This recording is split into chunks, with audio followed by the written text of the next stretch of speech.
हर महादेव। तो आबारो चले एसेছি नतून एकटी ब्लग निये। आशा करी सकले भालो आछो। आमि बाप्पा। तो आज के आमरा जाबो तारकेश्वर। जेहेतु चैत्र मास पड़े गेছে ताई चैत्र मासेर प्रथम सप्ताहे आमरा तारकेश्वर गिये बाबार माथाय जल ढालबो।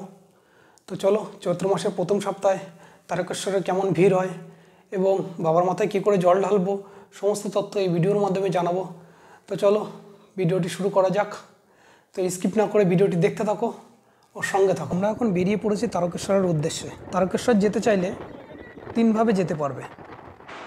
চৈত্র মাসে অনেকে হেঁটে হেঁটে বাবার মাথায় জল ঢালতে যায়, আবার অনেকে পার্সোনাল গাড়ি করে যেতে পারবে, আবার অনেকে ট্রেনে করেও যেতে পারবে। ট্রেনে করে যদি কেউ যেতে চায় তাহলে হাওড়া থেকে Tarakeswar local, Goghat local, Arambagh local ধরে तारकेश्वर स्टेशने नेमे हाटा पथे 5 मिनट तारकेश्वर पहुँचे जेते पारबे। जेहेतु आमरा पार्सोनाल गाड़ी करे जाबो ताई आमरा प्रथमे शेवड़ाफुली घाट थेके जल भरे तारकेश्वर जाबो।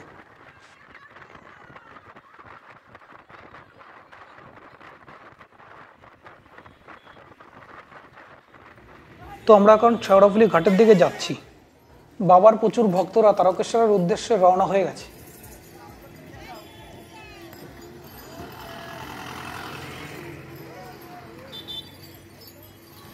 এটি হলো শেওড়াফুলি রেলগেট। রেলগেট পার করে কিছুটা হেঁটে এই সামনে নিমাই তীর্থের গঙ্গার ঘাট। যেহেতু চৈত্র মাসের প্রথম সপ্তাহ তাই প্রচুর ভক্ত আজকে বাবার মাথায় জল ঢালতে যাবে। তো চলো এবার গঙ্গার ঘাটের দিকে যাওয়া যাক।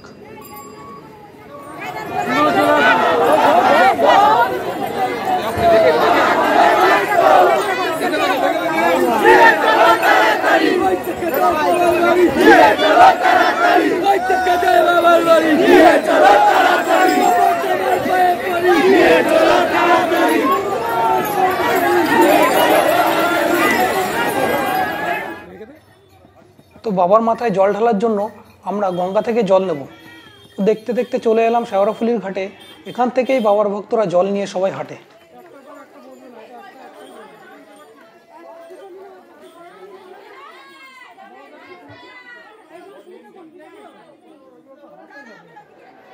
तो आमरा एखन किछुटा पथ एसे आमरा एखन डाकाती कालीबाड़ीते दाड़िয়েছি। तो चलो बंधुरा डाकाती कालीबाड़ीर इतिहास आमरा सम्पूर्ण जेने नेब। এই ডাকাতি কালীবাড়ি প্রায় ৫৫০ বছর পুরনো। কথিত আছে আগে এখানে গভীর জঙ্গল ছিল। রামকৃষ্ণকে দেখতে মা শারদা কামারপুকুর থেকে দক্ষিণেশ্বর যাচ্ছিল। তখন পথে রঘু ডাকাত ও গগন ডাকাত মায়ের পথ আটকে দাঁড়ায়। ডাকাতি করাই ছিল তাদের মূল উদ্দেশ্য। তখন মা শারদার মধ্যে মা ভবতারিণী রূপ দেখতে পায় তারা। তারপর তারা নিজেদের ভুল বুঝতে পেরে মা শারদার কাছে ক্ষমা চায়। এই অলৌকিক ঘটনায় ভয় পেয়ে তারা এখানে মায়ের মন্দিরের প্রতিষ্ঠিত করেন। এরপর এর থেকে এখানকার নাম হয় ডাকাত কালীবাড়ি। তারকেশ্বর যাওয়ার সময় এই মন্দিরে মায়ের আশীর্বাদ নিয়ে সবাই বাবার মন্দিরের দিকে যায়। তো এরপর আমরা মারোয়ারি চটিতে গিয়ে দাঁড়াবো। তো আমরা এখন চলে এসেছি মারোয়ারি চটি। এখানে প্রচুর ভক্ত এসে বিশ্রাম করে। এখানে অনেক মন্দির আছে, যেহেতু রাত হয়ে গেছে তাই প্রায় সব মন্দিরগুলি বন্ধ আছে। শুধুমাত্র একটি মন্দির খোলা আছে। তো চলো মন্দিরটি দেখা যাক।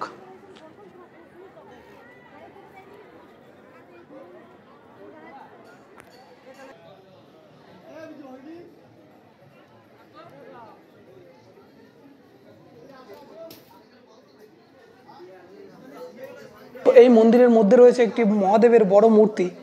আমরা এখানে কিছু টাইম বিশ্রাম করে তারকেশ্বরে সকালবেলা পৌঁছে যাব।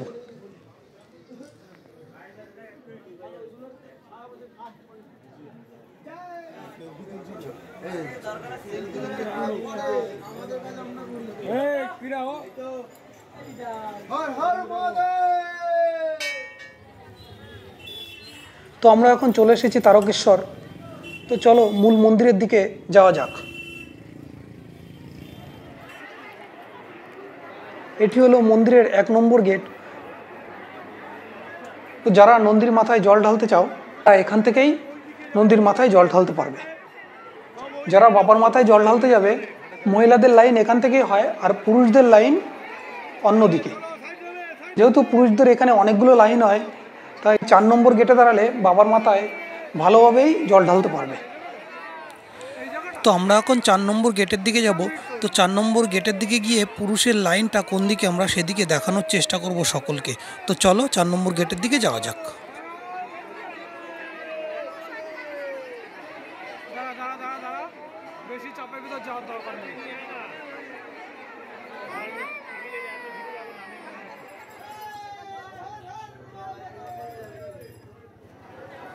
তো এটি হলো 4 নম্বর গেটের লাইনের ভিড়। তো চলো আস্তে আস্তে 4 নম্বর গেটের দিকে যাওয়া যাক।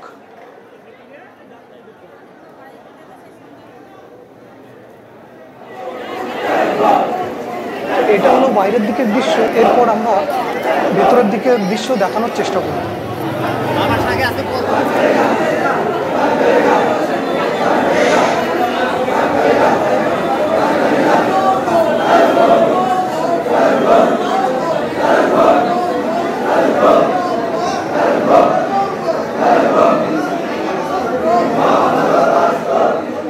ভেতরে যেতে চাইলে 6 নম্বর গেট থেকেই সুবিধা হবে।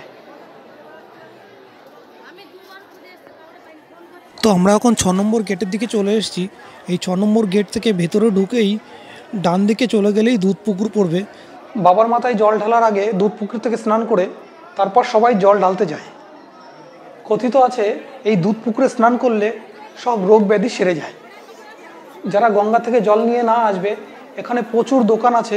এই দোকানগুলি থেকে গঙ্গার জল সহ ঘট, ফুল, বেলপাতা, আকন্দর মালা, এছাড়া এই দোকান থেকে ভোগের ডালি নিয়েও পুজো দিতে পারবে। এবং বাবার মন্দিরে পুজো দেওয়ার সময় হলো সকাল 5:30 থেকে 2টো পর্যন্ত। আর সন্ধ্যার সময় যখন মন্দির খোলে ঠিক তার 10 মিনিট পর থেকে রাত 8টা পর্যন্ত পুজো দিতে পারবে। 2টো পর্যন্ত বাবার মাথায় জল ঢালতে পারবে, আর সন্ধ্যাবেলায় জল ঢালতে পারবে না। এটি হলো বাবার মন্দিরের মূল প্রবেশদ্বার। তো চলো এবার মেলা ঘুরে দেখা যাক। তো মেলা ঘুরতে ঘুরতে আমরা বাবার মন্দিরের কিছু অজানা কথা আমরা জানাবো।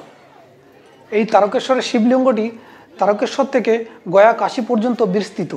এই 8 বিশিষ্ট মন্দিরটি স্থাপিত করেছিল রাজা ভারমল্ল ও তার পরিবার। তারকেশ্বর মন্দির বর্তমান যেখানে অবস্থিত, এই জায়গাটি আগে ঘন জঙ্গল ছিল। এই স্থানটির নাম ছিল তারপুর। রাজা ভারমল্ল আগে এখানে ধ্যান করতে যেতেন ও মধু ও ফল সংগ্রহ করতে যেতেন। প্রায় দিনেই তিনি একই দৃশ্য দেখতে পারতেন যে একটি শিলার উপর রাজবাড়ির গরুরা এসে দাঁড়ালে নিজে থেকেই তার বাট থেকে দুধ ঝরে পড়ত। তখন সেই দৃশ্য দেখে রাজা ভারমল্ল তার দাদার দেওয়ার আদেশ অনুসারে সেই শিলাটিকে ওঠানোর চেষ্টা করে, কিন্তু সেই শিলাটি রাজা ভারমল্ল ওঠাতে পারেনি। তো রাজাকে স্বয়ং মহাদেব স্বপ্ন দেখায় যে আমিই হলাম স্বয়ং তারকেশ্বর। তো আমি এখান থেকে গয়া কাশী পর্যন্ত বিস্তারিত আছি, তো আমাকে তোরা এখানেই প্রতিষ্ঠিত কর। তখন জঙ্গল কেটে তার দাদার আদেশ অনুসারে এখানে মন্দিরের প্রতিষ্ঠিত করা হয়। তাই তারকেশ্বরের শিবলিঙ্গকে স্বয়ংভূ শিবলিঙ্গ বলে। এখানে এসে পুজো দিলে বাবা সবার মনস্কামনা পূর্ণ করে। সারা বছর ধরে অনেক দূর দূরান্ত থেকে হাজার হাজার ভক্তরা এখানে এসে বাবার মাথায় জল ঢালে। বিশেষ করে এই চৈত্র মাসে ও শ্রাবণ মাসে প্রচুর ভক্তের আগমন ঘটে। আপনারা এখানে একবার হলেও আসবেন, দেখবেন মনে আলাদাই একটা শান্তি অনুভব করবেন। তো আজকে আমরা আমাদের ভিডিওটা এখানেই শেষ করছি। তো এখন আমাদের বাড়ি ফিরে যাওয়ার পালা। হর হর মহাদেব, ওম নমঃ শিবায়। আশা করি ব্লগটি ভালো লেগেছে। ব্লগটি ভালো লেগে থাকলে প্লিজ লাইক করে দেবেন, শেয়ার করে দেবেন এবং চ্যানেলটিকে সাবস্ক্রাইব করে দেবেন। নমস্কার।